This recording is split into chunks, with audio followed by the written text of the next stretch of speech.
Bueno, buenos días a todos, a todas, buenas tardes para los que están en otro uso horario. Es un gusto darles la bienvenida a esta actividad organizada en conjunto por CLACSO, el Consejo Latinoamericano de Ciencias Sociales, y por CLADE. Nos acompañan prestigiosos panelistas que iremos presentando a medida que hagan uso de la palabra. Como decía, esta actividad que estamos comenzando en este momento es de gran importancia por el tema que estaremos abordando, el tema de la educación, y por ser también una iniciativa que reúne a las voces del Sur Global. Voces del Sur Global que en lo que respecta al Consejo Latinoamericano de Ciencias Sociales son realmente una prioridad para nuestro trabajo y para nuestra estrategia de cooperación sur-sur. Si algo tenemos claro en estos momentos, en este mundo, en esta crisis sanitaria y de la pandemia, es que ninguno de nuestros países, al igual que ninguno de nosotros o nosotras, podremos salir por nosotros, por nuestra cuenta de esta situación, ¿verdad? Y que la estrategia hacia adelante se resume en dos palabras: la cooperación y la solidaridad. Y en eso las miradas desde el Sur Global y las estrategias de articulación entre los distintos espacios y países del sur es absolutamente claro. Quiero destacar en este momento también la importancia de esta alianza con CLADE, porque compartimos la esencia en los principios de ambas organizaciones: la defensa del derecho a la educación transformadora, a la educación pública, laica y gratuita para todos y todas a lo largo de la vida, y la responsabilidad del Estado, por tanto, en esta materia. Ese es el tema que nos convoca hoy y lo miramos con mucha preocupación a partir de el agravamiento de las brechas en la educación, que se vuelve a colocar en el centro a partir de la situación de pandemia. Y allí el debate público sobre la importancia, tanto desde el punto de vista material como simbólico, de las instituciones educativas, que garantizan además un conjunto de derechos básicos: el derecho a la educación y otros derechos como la recreación, la alimentación, la sociabilidad, etcétera, etcétera. El cierre que hemos apreciado, cierre masivo de instituciones educativas en más de 190 países para evitar que se propague el virus COVID-19 o para mitigar su impacto, está afectando gravemente a más de 160 millones de estudiantes en el caso de América Latina y el Caribe, que han dejado de tener clases, que además de interrumpir sus trayectorias educativas, se ven afectados, como decía, en otros derechos básicos. Y esto es especialmente grave en nuestra región, en los sectores más vulnerables.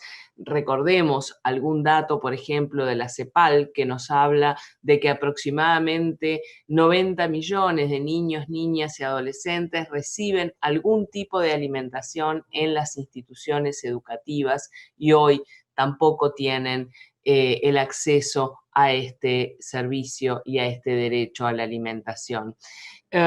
También debemos mencionar la brecha tecnológica, que seguramente la van a abordar nuestros panelistas, y cómo esto ha agravado la desigualdad en el acceso a la educación a lo largo de la región, pero también a lo largo del mundo. Tenemos también la necesidad de plantear que esta crisis sanitaria del COVID-19 puso en evidencia algo que venimos abordando también desde otros campos temáticos, y son las consecuencias que tiene sobre la vida en común la mercantilización de lo público y el mercado como eje regulador de las relaciones humanas.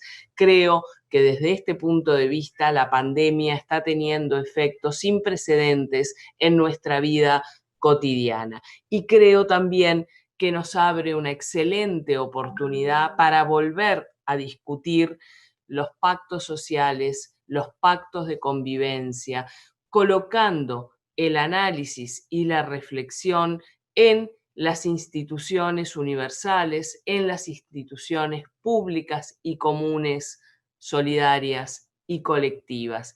Como dije al inicio, ninguna sociedad va a poder recuperarse de los efectos de esta pandemia y volver a una supuesta normalidad sin prestar una atención preferente al tema de la educación.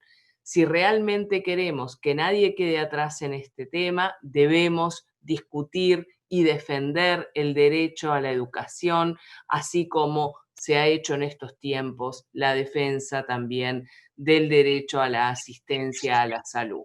Creo que palabras claves que nos deben orientar en este diálogo son la interdependencia, la solidaridad, la responsabilidad, la democracia y el pacto social por la educación. Con estas palabras, entonces, doy la bienvenida a este diálogo y le paso el uso de la palabra a Nelsy de CLADE.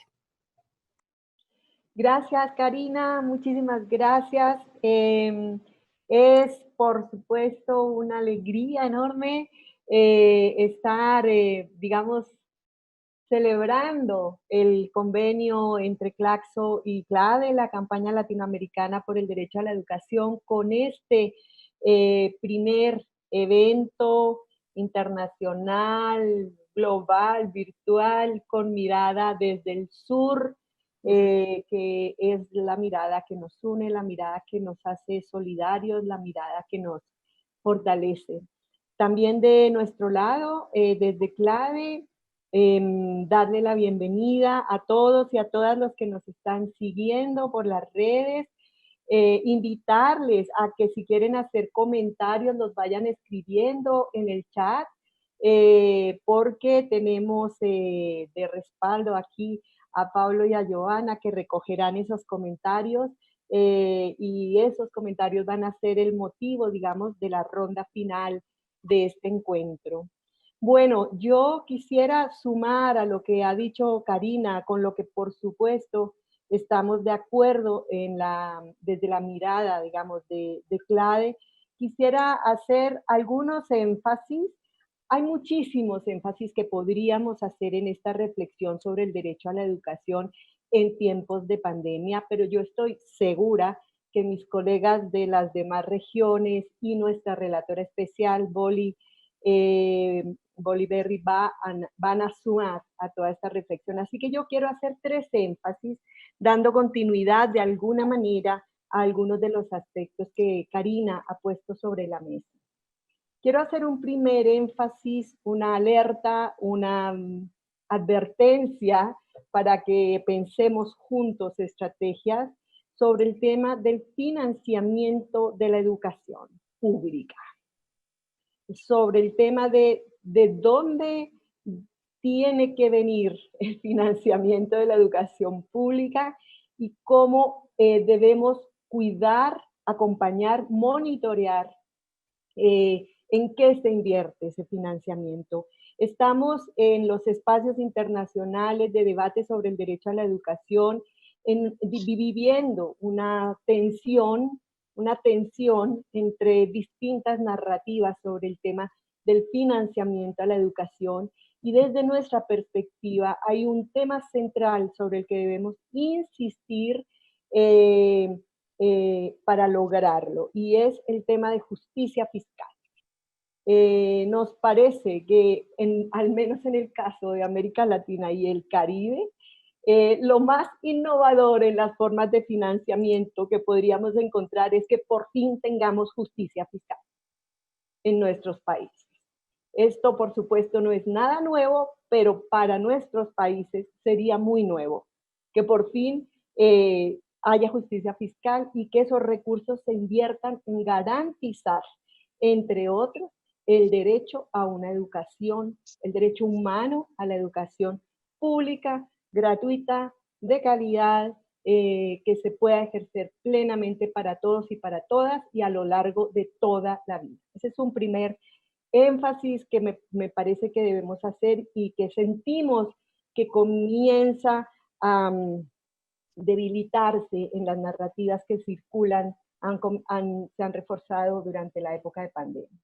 Un segundo elemento que quisiera tocar y que tiene que ver con el tema del mercado y de la privatización, de las tendencias privatizadoras, no solo del derecho a la educación, de todos los derechos, es cómo se han multiplicado en la época de pandemia y rápidamente nuevos modelos de negocio en torno a la educación.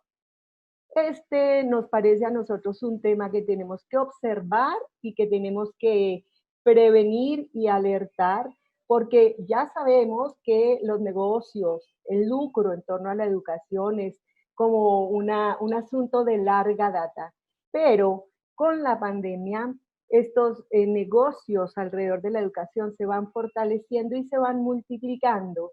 El tema de la formación de docentes desde las corporaciones, por ejemplo, de la oferta educativa para docentes, obviamente tocando también las cuestiones de currículo, los contenidos de la educación son temas desde nuestro punto de vista muy graves sobre los que tenemos que poner atención y que tenemos que investigar más a fondo, siempre en la perspectiva de darle elementos a nuestros estados y a nuestros gobiernos para que las políticas públicas sean más claras, más contundentes y que efectivamente cuiden el derecho humano a la educación y la calidad de la educación pública, de la oferta pública educativa y digamos, de algún modo también nos aseguren que el acceso y las posibilidades y las oportunidades sean para todos y todas y que no prime el lucro sobre el derecho.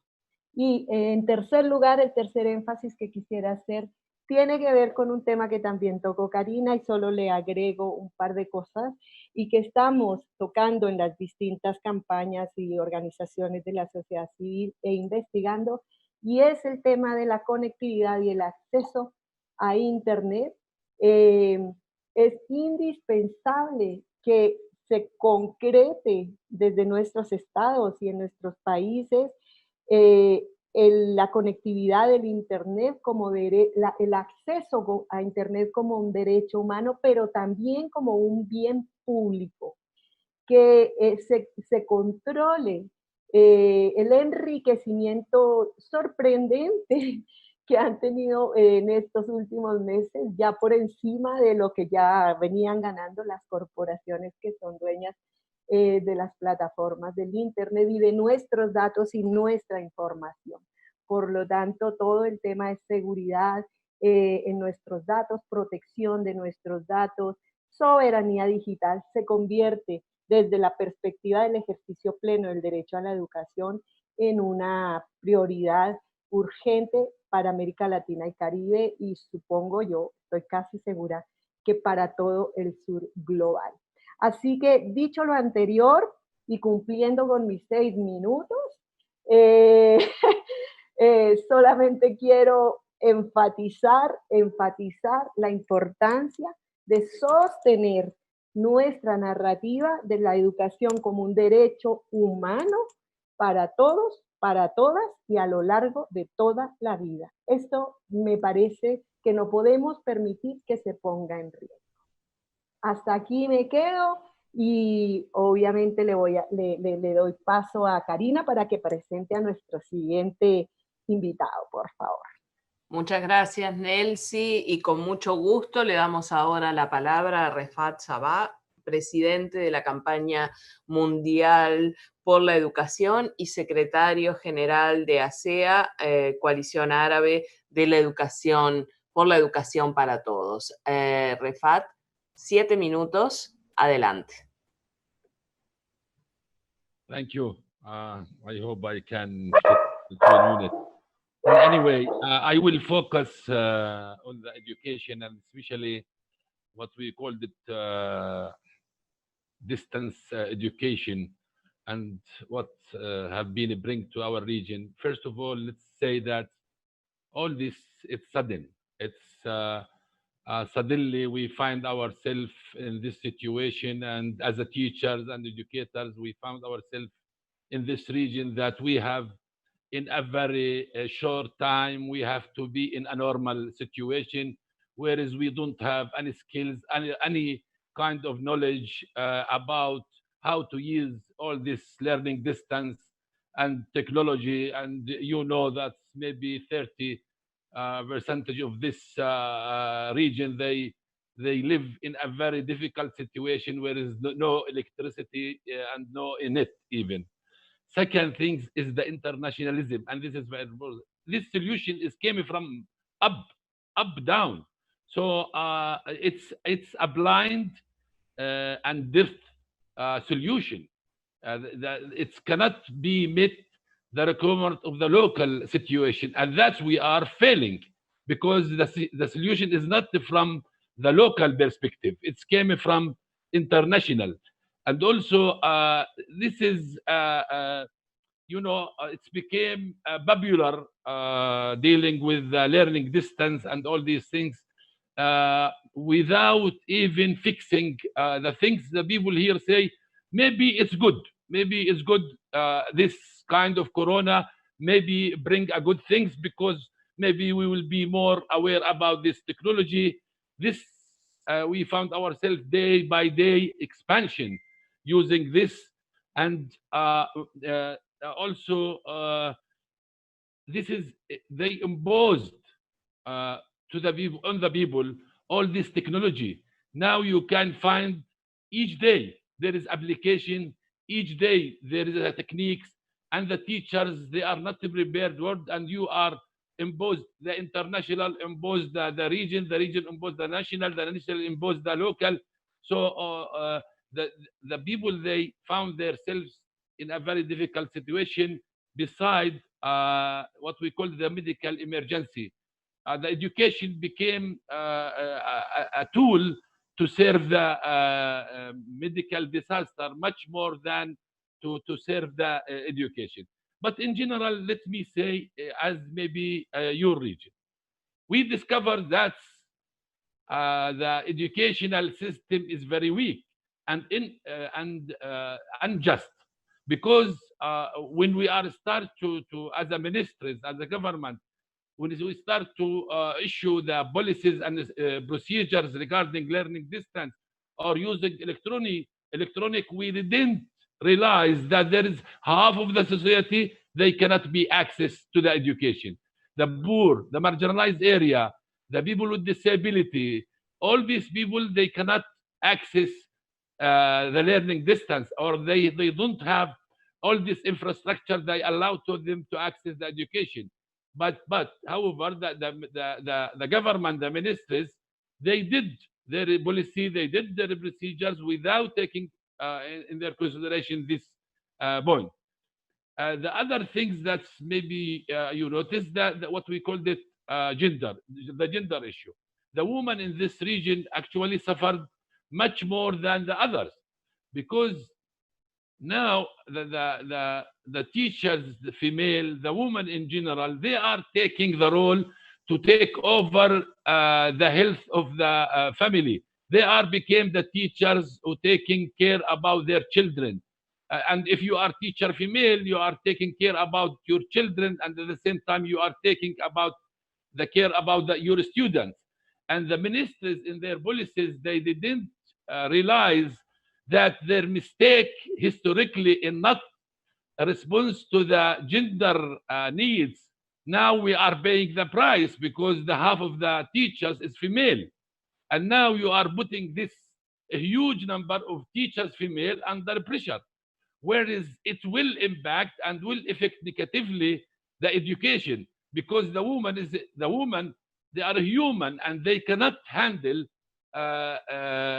this responsibility without someone to support them. I know that some teachers in this region they resign because they cannot continue. Most of the female teachers who work in non-formal places, now they are suffering because those who is affected by, you know, the close of the cities, the close of the streets, the close of the market, and nobody take care about this woman who have their children in the school. So we have to look as even civil society in this eye to see the impact of the situation of the woman in education, which is going now in the region. Second, the third thing that I would like to focus on is the free and complementary education. Now, in this situation, I am afraid that the free and complementary education will be under risky. If you can check, just fix what is going now. If I have 5 children in our region, we give birth. So in the families you have 5, 6, 7, 8, sometimes 10. So if the family want to bring 10 computers, 10 mobiles, they cannot. They are the minimum they can do is to run their lives in this pandemic, which is also have an economic impact. So the what we call the expenses of education is high, and that's why now the private sector is they are competing among themselves to create this application. And unfortunately, we are not the producer of this application. We use the application the US or China, or I don't know where they are producing, and we buy it and we use it as a private sector to invest in education, whereas the people who, the marginalized, the poor people who carry these expenses, which is really huge. Now we are afraid that the girls, especially, they will leave the school, and later on we will lose a lot of students from the school that we said that in the past we have achieved a good number in access. Now there is scary or there is fears that a lot of people will withdraw from the school, especially now. Look, most of the teachers who is in a private school, they are going to the public because their family cannot pay for the private. So we have to take care about the public school and to be aware about how we can questionnaire the government. It's their responsibility, and that's why they have themselves to fight the corruption. They have to have tax justice. They have to reshape their system. And finally, I will touch something very important. Most of the Arab countries, they have debt, like Yemen, Lebanon, Jordan, Morocco, Tunis, Palestine, Egypt. And this debt, it cannot help the country really to serve the educational system or to carry the educational system. So that's why we are trying to do something in order, we are calling for cancellation of the debt on this country, because they will collapse. They will collapse. And this is the responsibility of the international funding agencies who put this country in as a very difficult situation. Some countries, they pay 400% from the benefit from their debt. So when we speak about education and health, these countries really will be under very risky and difficult situation. I will end to this if I finish the time. Sorry, Refaat, you are on time. Okay, thank you. Thank you, Refaat. Thank you so much.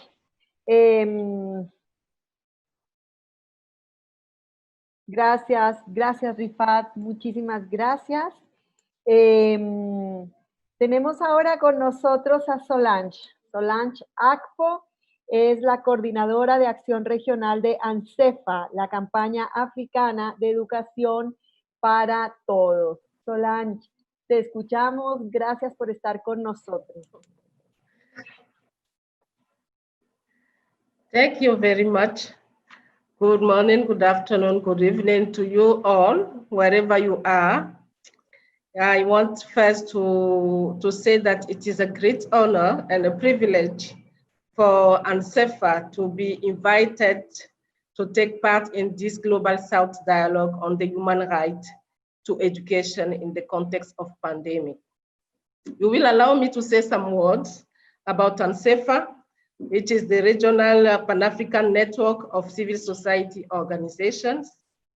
We are actively present in 38 countries across Africa, working to promote the free, quality, inclusive, and equitable education in Africa. We are mostly based in the sub-Saharan region. We are a member of GCE, and we enjoy very cordial relationship with our sister network, ASBE, ASEA, CLADE. So we are very happy to be part of the dialogue. Coming back to the topic of the day, let me say that like in other parts of the world, Africa has been really hit by the pandemic, and the education system were very disrupted in many countries with the massive school closures. With the exception of one country, which is Burundi, most of the others experienced total or partial school closures. As such, the right to education of learners has been seriously impacted due to various issues. COVID-19 pandemic has threatened education, health, but also safety and protection of African children, in particular the girls. It is estimated that more than 262 million children from pre-primary to junior and secondary school were affected by these closures. I want to talk around some 4 categories of issues of accessibility, because countries put in place measures to ensure that learning continue online or offline. But very few of the learners in Africa could access those courses. Why? Because mostly internet is not available in all the places. When you look at the rural areas of our villages, there is even no electricity at some point. So the courses that were available through TV programs were not accessible to all. Some radio programs were also run. So what we experienced is that there was a widening of the inequality between the rich who can afford and the poor, the majority of them who are poor and who cannot have access to these distance learning opportunities. The other issue is the violence against girls. When schools are closed and girls are at home, what happened? They are the most vulnerable in the family. They are subject to violence, sexual, but also physical and harassment. So those cases are a concern for us as civil society activists. The programs around the learning of children with disability were totally at a stillstand. They could not continue. It means that a majority of learners were denied their right to education during a longer period, at least 3 months during the closure. In some countries, we experienced reopening of school, but not for all schools, not for all classes, but only for examination classes, to allow people, schools to organize their exams. But what will happen at the moment where all the schools will have to open and all the children be back to school, if they are back? Because most of them are at risk not to be back into school. And those who will be in school, what are the measures that are put in place for the government to cater for this population of learners, when you know that before the pandemic, our school classrooms were crowded. In the cities, you can see up to 80, 100 children in one classroom. How will they cater for this population when they have to respect the distanciation of children?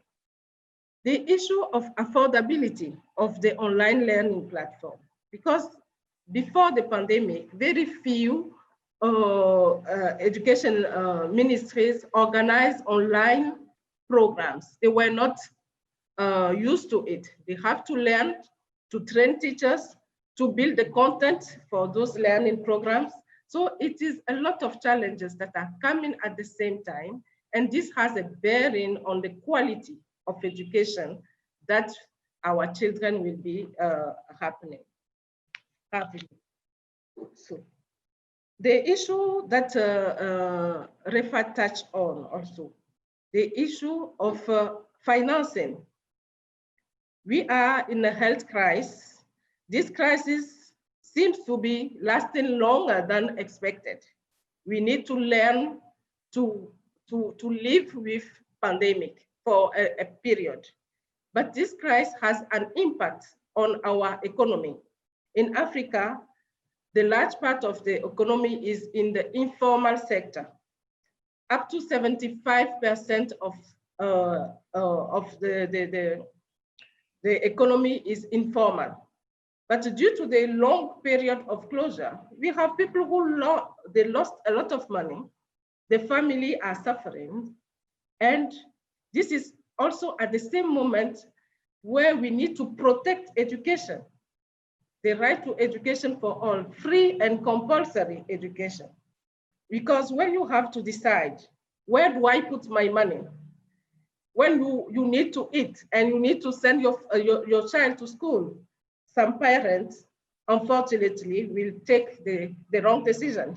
So how can we continue to ensure that our governments, our ministries, they invest adequately in education and public education system? I think that this is also one of the issues, and we need to support this campaign around the debt cancellation so that the high level of debt is that we can cancel that debt so that people reinvest, not only the cancellation, but reinvesting this amount in education system and health system so that our education system are resilient, are more prepared to support upcoming shocks. Lastly, we are also working as civil society to ensure that as schools prepare to reopen for a good, that the safety of children are not at risk. Education is a right, but health is also a right. So how do we ensure that we reconcile the right to education and the right to health when we are seeing that not much is put on the ground to ensure that school reopen safely? This is very important. I think that all countries need to step up their efforts to prepare NEMS in consultation with the key stakeholders, the CSOs, but also the teachers union, the education administration services. They need all to work together so that our kids are safe when they are learning. Thank you.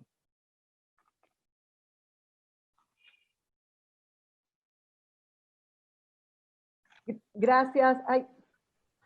Muchas gracias, Solange, por tus palabras, y le damos ahora su tiempo a Rene Raya de ASBAE. Él es analista principal de políticas de la Asociación de Asia Sur Pacífico para la educación básica y de adultos. René, adelante con tus 7 minutos.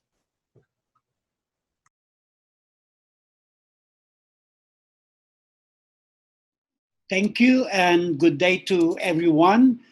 So on behalf of ASBAE, we extend our sincere gratitude for this opportunity to tell the story of Asia and the Pacific and the impact of COVID-19 on education. So we thank you, CLACSO and CLADE, for this very timely conversation. First, let me start by saying that we have basically the same issues and concerns as the other regions and globally.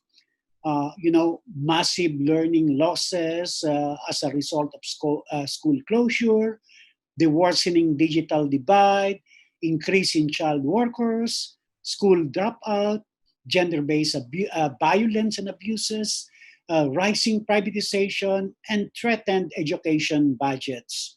So all these amidst the still uncontrolled pandemic in many countries. In many countries, the curve has not yet flattened, and so we continue to experience closure of schools in a few countries, in some countries, and also restrictions in mobility.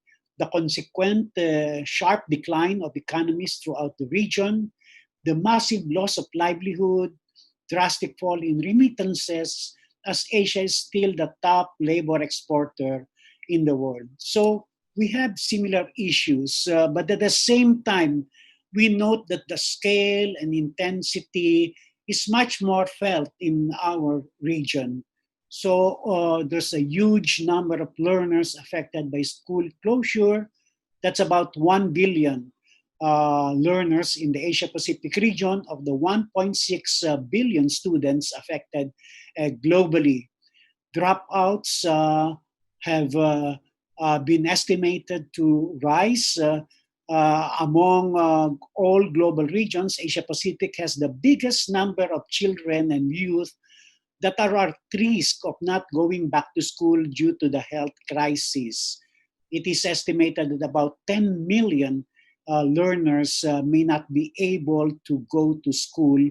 But I think this is an understatement, because if you consider India, Bangladesh, Pakistan, and even the Philippines, that number can go even higher than 10 million children who may never or may not attend school for this school year at least. So the crisis has pushed millions of vulnerable children into child labor as a result of the extended school closure and the loss of livelihood. Equity is a major concern for us in many countries.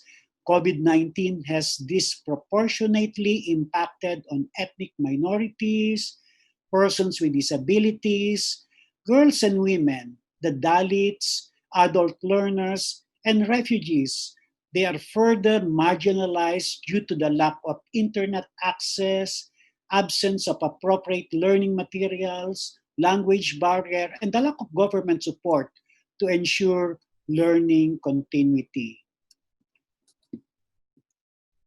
Now, in terms of financing, which again is a major concern as articulated earlier by all the speakers, first we note that Asia Pacific is actually the least spenders in education globally compared to all global regions. And with the pandemic, tremendous pressure is exerted on the education budgets in most countries because the sector have to compete for dwindling resources, given the expected contraction of the economy, the reduction of government revenues, and the huge spending to combat COVID-19. And also, there has been, government support, generous support extended to distressed industries and corporations, thereby drastically reducing government revenues that could have been allocated for the social sector, including education. So in the process of all this, education is crowded out and relegated to a lower budgetary priority. So in our scanning of countries, we note that at best, education budgets were maintained, but only in nominal terms. So in real terms, actually, the budget has actually declined. And in some countries, possible deep cuts in the education budget may be experienced. Now, privatization, as mentioned by the other speakers, is also another major concern. And there we note that there has been a strong push towards privatization, taking advantage actually of this pandemic. Again, to start with, Asia Pacific is one of the most privatized education system globally, probably comparable to the most privatized education system in Latin America and Africa. And with the pandemic, we note the collapse of the low-fee private schools across the regions in Pakistan, in Nepal, in India, in the Philippines, and in the Pacific, in PNG, for example, among others. And students from the private schools are migrating to government schools in really huge numbers, no? But on the other hand, you can see corporate chain schools survive and even gaining strength because they have the advantage of having a condensed curriculum, using digital gadgets even before, and so they are aggressively pushing for stronger capture of the market of learners in the different countries. And we note also the massive penetration of IT firms, no? There has been a rush of private ICT firms to aggressively promote and market their digital learning modules and platforms. Why? Because, Asia is a big market for technology and has that paying capacity. India, Pakistan, Bangladesh, Indonesia, Philippines, a really huge market for this technology. So you see, on one hand, low-fee schools are withering away, but another form of privatization is gaining strength and emerging stronger. And so this situation may further exacerbate inequality and hasten the corporate capture of education technologies. So I guess I should end by saying that we need to push our campaign. We need to win these battles, and through solidarity and cooperation, we will be able to gain victory in terms of strengthening the right to education. Thank you.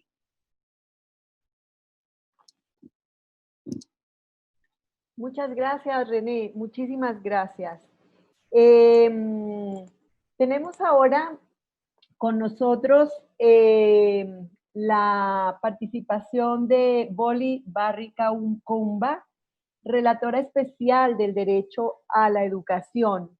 Le hemos pedido a Boly que después de esta ronda de miradas desde las distintas regiones, ella sume una mirada global. ¿Cómo está viendo nuestra relatora las cuestiones del derecho a la educación en este contexto de COVID-19 y post-COVID-19? Boly, bienvenida. Muchísimas gracias por estar en este diálogo y te escuchamos.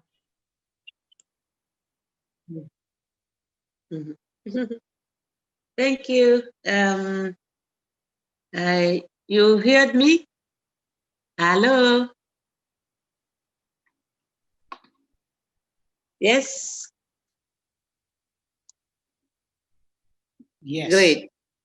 Thank you so much, Lizarazo, and your team, and also all the partners of CLADE who are today attending to this meeting. It's really a pleasure to be involved in this process of wonderful dialogue, South-South, as Solange has said. And for me, it's really the best way also to share experience, to share ideas, and to share good practices, and also to see challenges, how to face to those kind of challenges together. And I want really to say that all the speakers has already highlighted the best orientation about the right to education. And I just want to add some issues. The big picture in the world, what we have just to know about the right to education, that before the pandemic, that means before the COVID-19, the world is not in a good situation about the right to education, because we have look like 1 billion of people who are not meeting their right to education. And we have 258 young people who are not meeting the right to education. And the majority of those people are really poor families. They are women who are illiterate, they are girls, and they are also refugees. They are also people living with disabilities. It's people also from rural area, as many of you have highlighted in your speech. And for me, this is the first thing to say. Before the COVID, there is some inequalities who are really in the world. If you see the perspective of the regions, Africa or Asia or Europe or America, it is not the same the same level of meeting the right to education. And if you see also the gender perspective, we have also challenges, and there is many inequalities in this area. When the COVID-19 hit the countries, and we have the consequences as the classes closing. We have seen also, as many of the speakers has said, it's look like more than 1 billion of and 100 people who are really not meeting their right to education. And the process of learning has already stopped for many kids, for many youth people, and also for many girls, and for many women who are really making literacy programs. And in this area, you see, when now we are talking about reopening schools, and this is a context, the people forget the 1 billion of people who already aren't in the schools. The 1 billion, people forget them. And we are just talking about people who are meeting, already in the classrooms, and they have closed the classes because of the pandemic. And we are just talking about those people.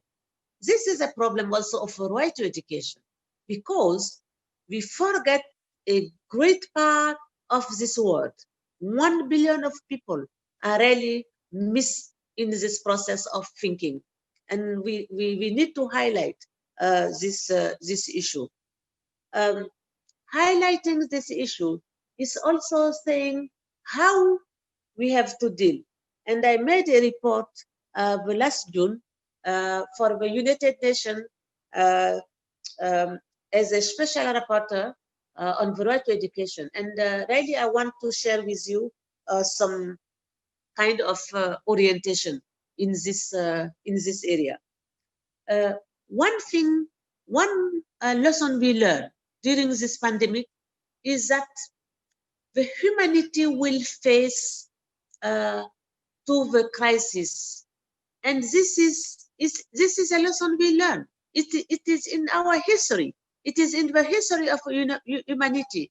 We can't say the pandemic is now, and after we will solve it and it's finished. No, we have to take care and to put in our planning process how to deal with crisis, because this is really in our humanity and in our history, and we have to deal with this. This is the first thing.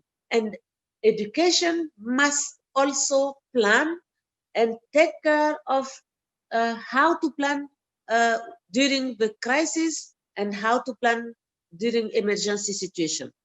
This is the first recommendation. The second recommendation is also, when you want to plan, you need the other sectors. That means the right to education is really interdependent. There is a mental link between the right to education and the right to hygiene, the right to clean water, the right to food, and the other components. If kids haven't food at school, they are not able to learn. If there is no health, and there is a consequence of illness, they are not able to learn and to achieve also the process of learning. That means there is a mental connection and a mental dependence between the right to education and the other right. And in the process of planification, we need really to make this interconnection and this to take care of this interdependence in the right. The third thing who is really important as a recommendation, we know, as Refaat said, he really highlighted the problem of the new paradigm of education. But for us, if we want to talk about this new paradigm, saying that we need now digital learning, we need e-learning, but yes, we need this, but we have really to take care of the platforms we have to build, because the first line we have to all-time focus is to provide public, quality, and inclusive education to people. It is really to provide public, free, quality, and inclusive education to the people and to the communities. And it must be the long life learning. That means everybody, each citizen must have this right to learn. And for us, it's very, very, very important to be sure that in the process also of digital learning or e-learning, we take care of the inclusiveness in the process. Sometimes we can just merge high-tech, low-tech, and no-tech, because it is also the specificities of publics and the group we target. And one thing also I recommend in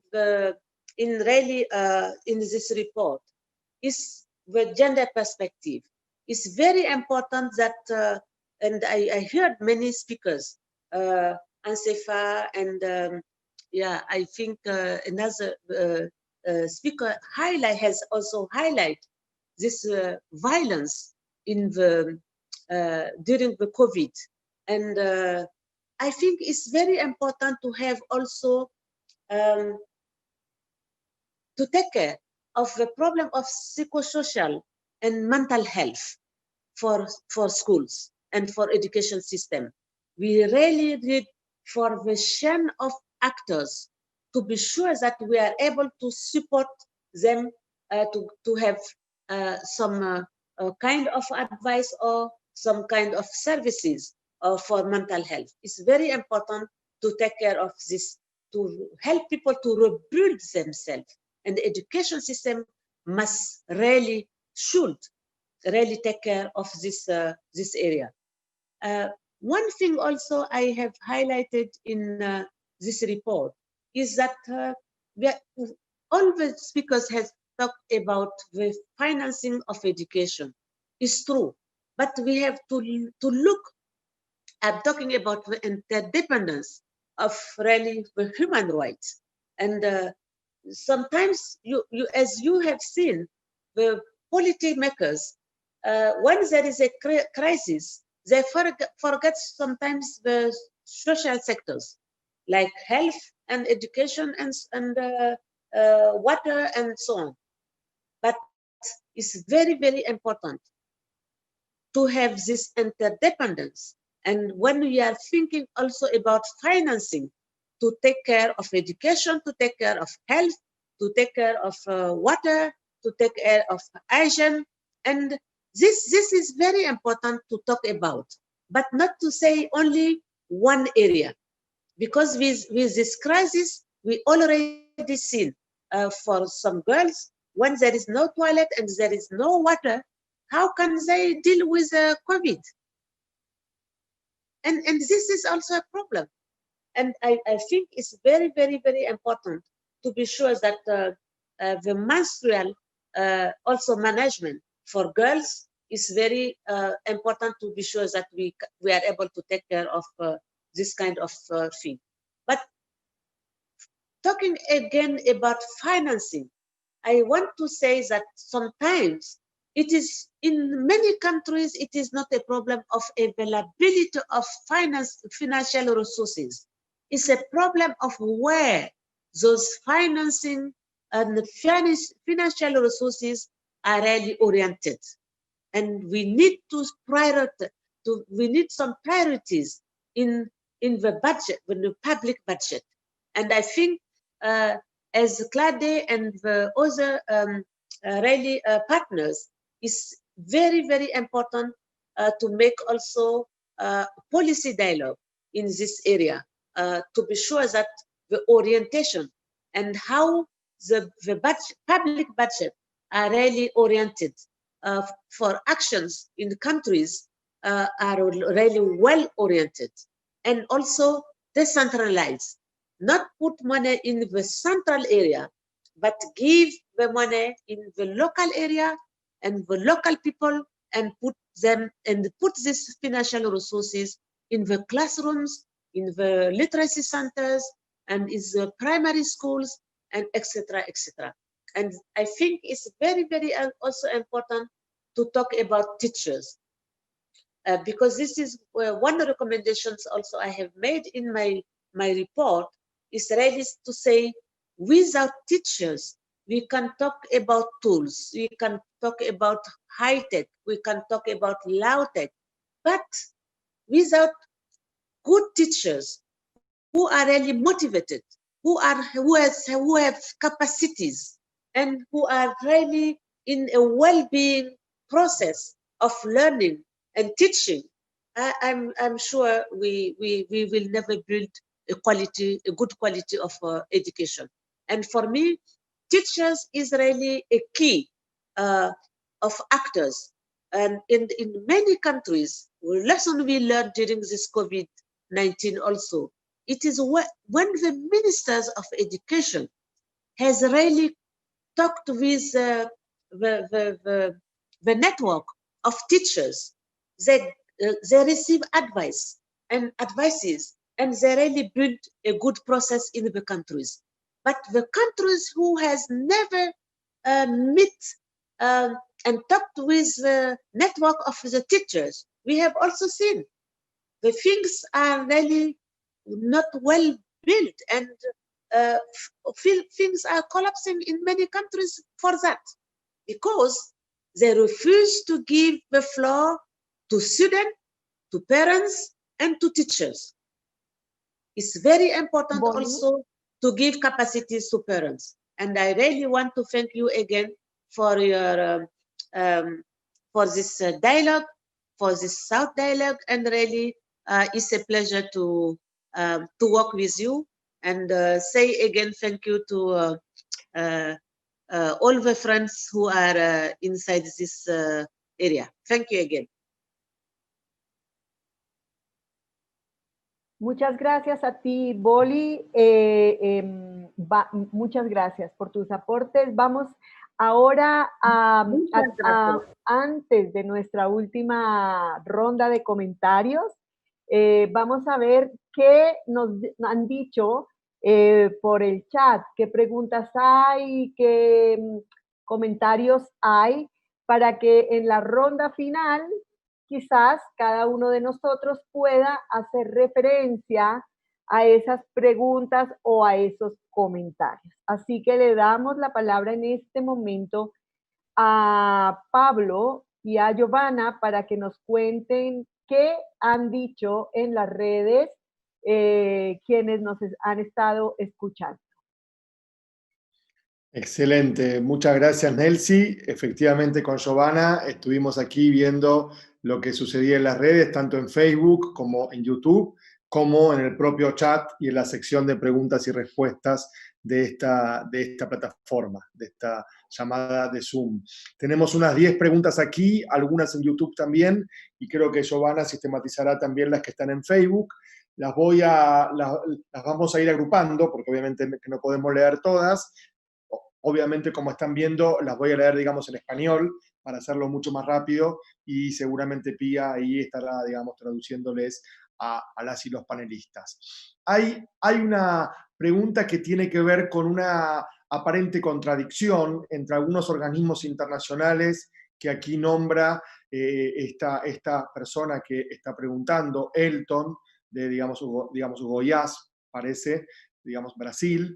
Habla de que organismos internacionales como el FMI, el Banco Mundial, digamos, USAID y otros, plantean políticas que supuestamente van a mejorar a la educación, inclusive ofrecen financiamiento para mejorar educación en América Latina, en África, en Asia, pero en realidad son financiamientos o son políticas que refuerzan el carácter neoliberal, más elitista o menos democrático de la educación. Por lo tanto, esta, digamos, pregunta tiene que ver con cómo compatibilizar las posibilidades de apoyo, de financiamiento y de lineamientos de política pública en educación con la garantía de un derecho a la educación amplio, democrático, inclusivo, tanto en la pandemia como en la pospandemia.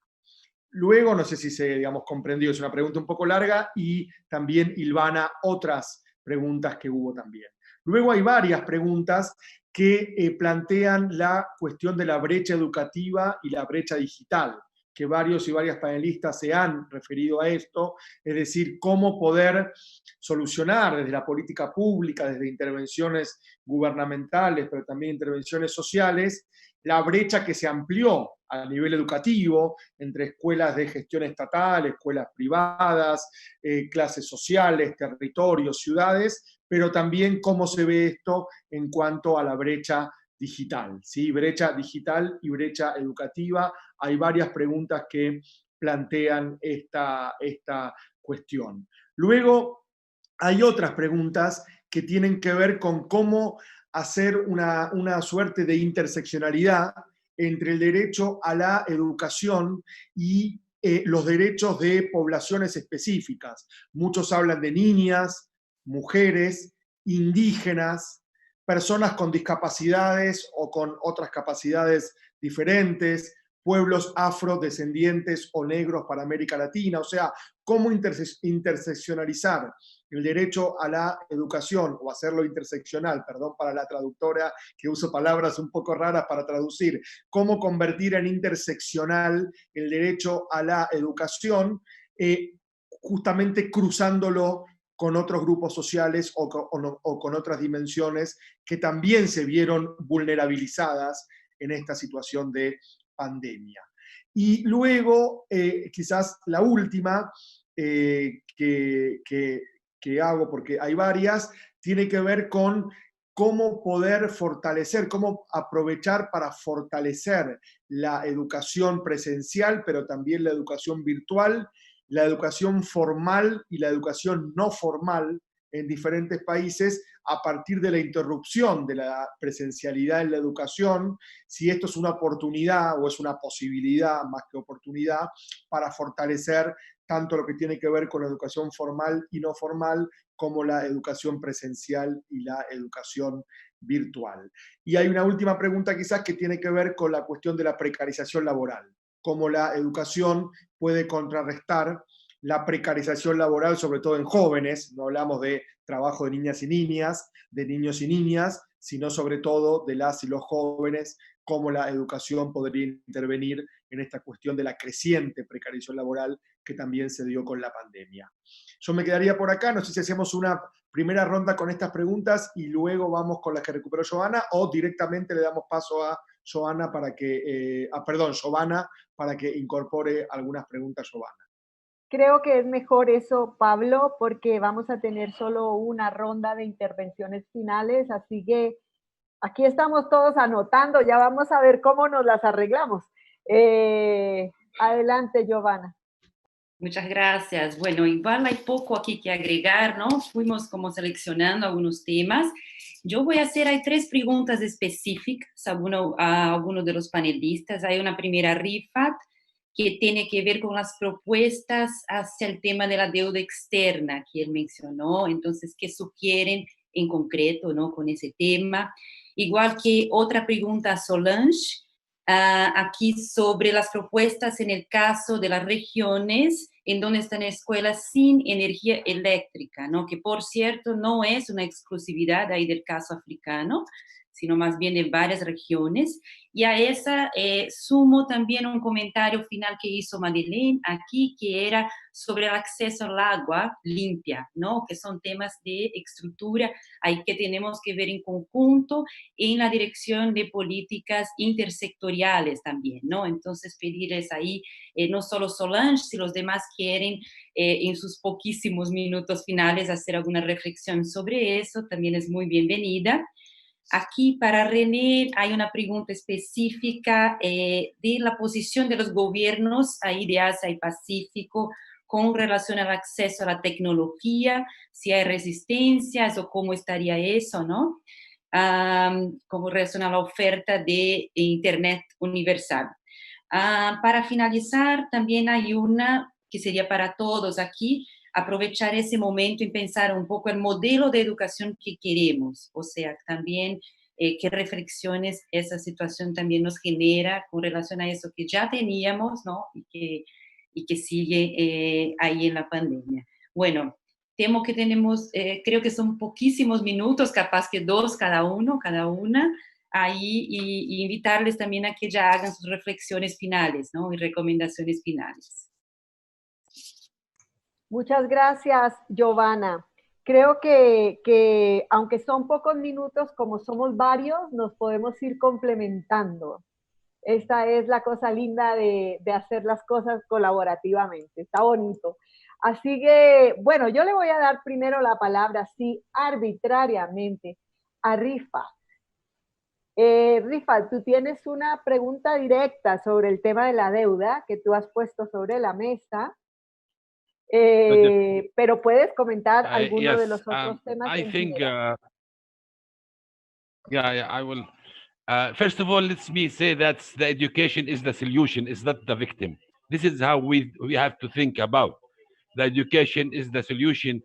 The justice and the solidarity is the core of our disease, so that we have really to debate in it. And that's why when we come to the debate issue and we want to think about campaigning how to cancel this debate, I think that first of all, for who asked this question, we are now living in this. We are trying to analyze each country, the debate, the type of the debate, who is the creditor, how much the benefit, and also how we can do this. Can we do restructuring, or we can do cancellation, or forgiveness, or swap? So now we are really in the process of analyze. We as a civil society, we have to analyze correctly and comprehensively the situation in each country, and to do advocacy plan demand on it.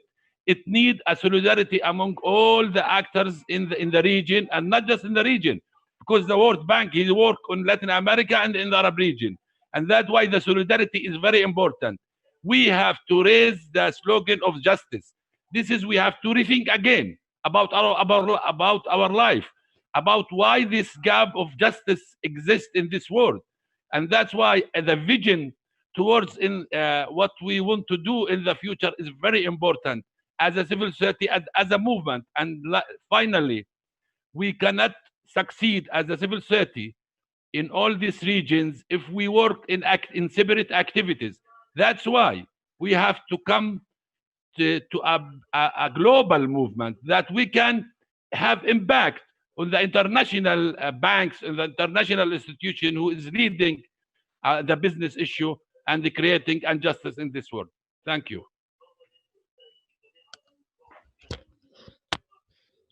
Gracias a ti, Refaat. Gracias a ti por estar aquí con nosotros y por compartir este diálogo. Sé que tienes que ahorita, en este momento, una emergencia familiar y que debes salir, así que anda tranquilo. Te agradecemos mucho y este será seguro uno de los muchos diálogos y actividades que compartiremos en adelante. Gracias, Refaat.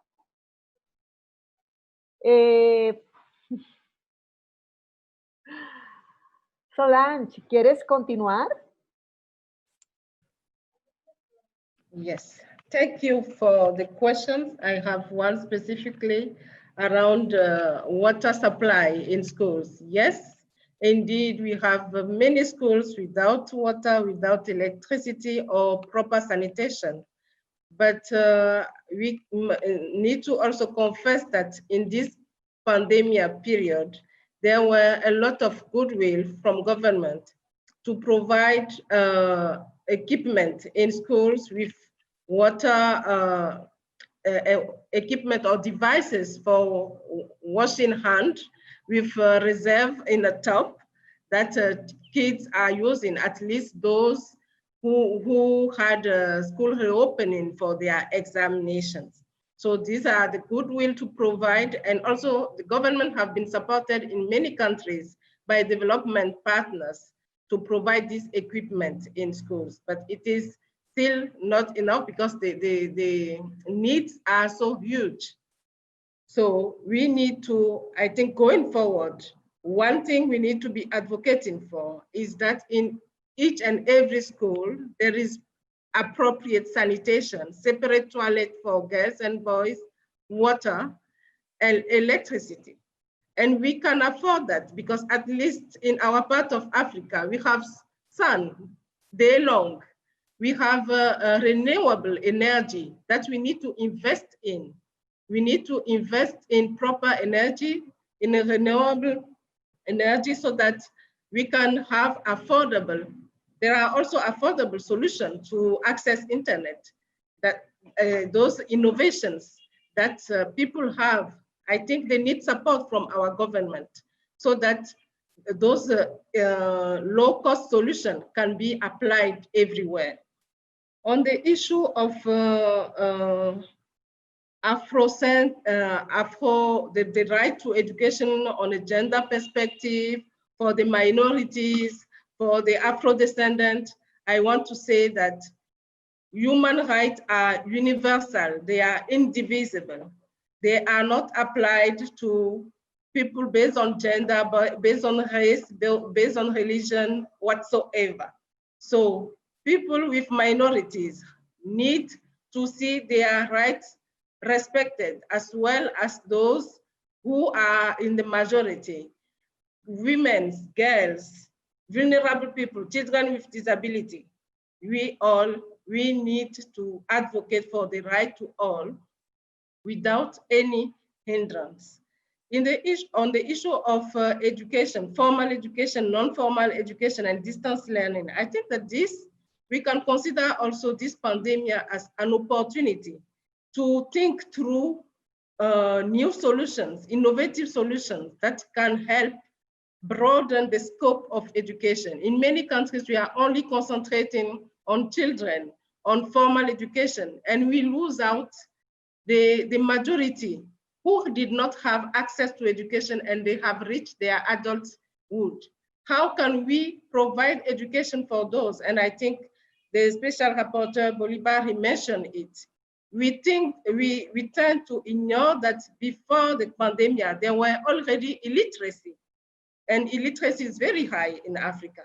What about all those? We need to ensure that everyone has access to education, that's quality education, free education, and public education. And like Refaat said, we truly believe as education advocates that we cannot solve this health crisis without education. Education is part of the solution, it is not a victim. So let's work together, consolidate our South-South support so that we move forward. Thank you very much. Muchas gracias, Solange. Rene. Yeah, with respect to technology, with the pandemic, we noted that the first immediate impulse of government actually was to look into, online, virtual, distance education, and even UNESCO, forged agreement with some of the biggest IT firms in the world, Microsoft, Google, to be able to deliver, remote education. I think that was the wrong signal, because governments now actually responded to the situation by fast-tracking on virtual learning modalities. But looking at the situation, it's only a minority of learners and households that have access and have the capacity to pay, would have the necessary gadgets and the necessary skills to be able to make use of this technology. Probably about 15 to 20% only in the Asia-Pacific region would have that capacity. And so I think that impulse gave the wrong signal. Governments think that it is fashionable, it's futures thinking, but you cannot fast-track this without addressing also the control of technology, the accumulation of information and technology in the hands of a few. We need, to strengthen the technology for people and for all. Thank you. Gracias, René. Boly.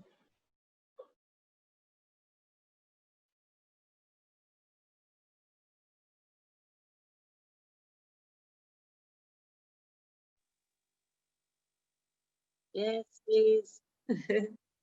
I think I have one question on how to make this interconnection and of rights, and also the problematic of financing with World Bank and so on, bilateral and multilateral, like World Bank and other organizations. I think when we are talking really about the interdependence and also the interconnection between the rights, for me it's how people are able to sit together and to plan together. This is really the first step, to sit together and to plan together. Because if education is making his plan alone, without health, or without water, or without hygiene, or without, and they don't talk together, it will never work.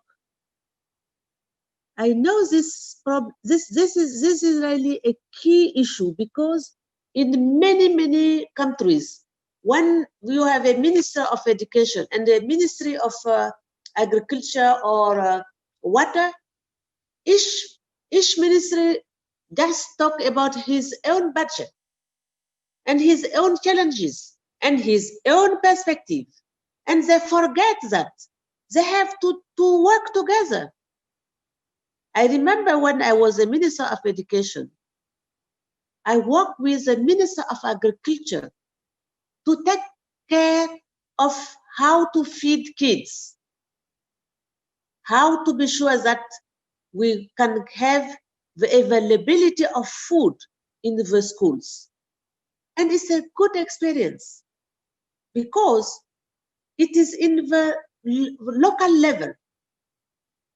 How can we involve the communities?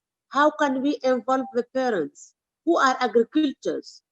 And how the government is able to equip those agricultors who are around the schools. And just say to those agricultors that each year you have to provide millet, sometimes beans, or I don't know, everything, fruit and so on. And you see, it's fresh fruit and it's good millet and maize, because it's coming from the ground, and it's also coming from the parents who are living around the schools.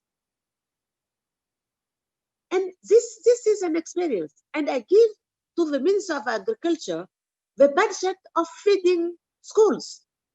It is not necessary to be managed by the Minister of Education. But this is how you are able to sit and to talk and to plan together. and to solve the problems together. So this is just an example. You talked about the financing by the other international. It's true. You see, sometimes I really want to say, don't tease World Bank, USAID, UNESCO, or any other actor. It's not necessary, because what I want to tell you, I have really also a concrete example, because when I was a Minister of Education, World Bank, they come in Burkina and they said, we don't want to give, we don't want to give an FMI. We don't want the government of Burkina to put money in supporting teachers in the rural area, because the number of teachers is high, and if we give them even $100, it will be a huge budget, and it is not acceptable. You understand what that means? But the World Bank and the FMI, they are just advising. I told to the Prime Minister, when they make this suggestion, I said, no, as a professional of education, we need this money to motivate the teachers, to be sure that they are able to have books, and to be sure that they have capacities and tools to make their job, to teach kids. And the Prime Minister said yes. But in other countries, the Prime Minister can say, yes, I agree with the World Bank. This is also, sometimes I said, please, not all time tease those organizations. The problem is also the governance of the countries. The problem is the responsibility of the citizen of the countries. You are civil society. If you hear those kind of message, it is your responsibility to make policy dialogue, to highlight this in the media, and to say this is not acceptable for the country. Okay. And government haven't to take this decision, because it is an unacceptable decision for education or for health or for another sector. And it's a responsibility of decision makers from the countries. It is not only the responsibility of the World Bank. And this is really, I want to say, because I already do that in my country, and I know it is possible to say no. Thank you so much, and good luck. Muchas gracias, muchas gracias. Muchas gracias. Karina, sigues tú y cerramos conmigo. Sí, muy brevemente, porque ya estamos en la hora. Creo que ha sido sumamente interesante este diálogo, este intercambio, y las preguntas que ustedes hicieron me permitan retomar las palabras con las que cerraba mi intervención, palabras que considero clave en este momento. Recuerden, mencioné en la intervención la interdependencia. Creo que quedó claro a lo largo del diálogo la importancia, tanto a nivel de la consideración de los derechos como a nivel de lo que es la cooperación entre actores, países y en distintos niveles. La solidaridad no necesita explicación. La democracia, la responsabilidad que todos y todas tenemos, y mirar, ¿por qué no?, esta crisis como una oportunidad en la que necesariamente se van a tener que discutir las bases del pacto social, el pacto de convivencia que tenemos, y en esas bases a discutir y a reconstruir, obviamente, el derecho a la educación es uno de los derechos de los cuales con los cuales, tenemos que comenzar el diálogo. Por lo tanto, la respuesta a muchas de las preguntas es educación, educación como bien público, educación como derecho, educación como bien común para todos, para todas y a lo largo de la vida. Gracias. Nelsy, te devuelvo el micrófono. Muchas gracias, Karina. Y bueno, yo solamente he escuchado con mucha atención todos estos aportes desde cada lugar, estas reflexiones. Creo que hay como mucho por decir, mucho por aportar, mucho por agregar entre todos y todas. Ahora bien, lo que me gustaría decir ya para cerrar, y además estando muy de acuerdo con las distintas intervenciones, tanto en términos de diagnóstico, de problemáticas, como también de propuestas y de alternativas, es quizás esto.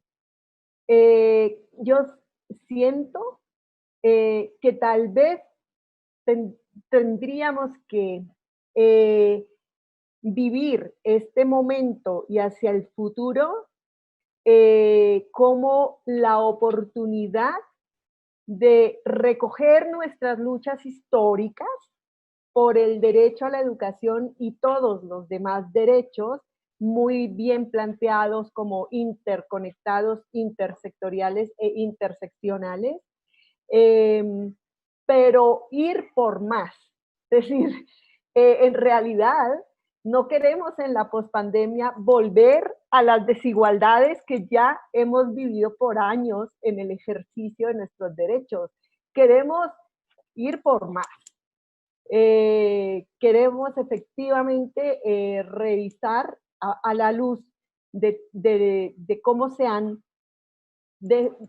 como resaltado las terribles desigualdades que existen en nuestros países.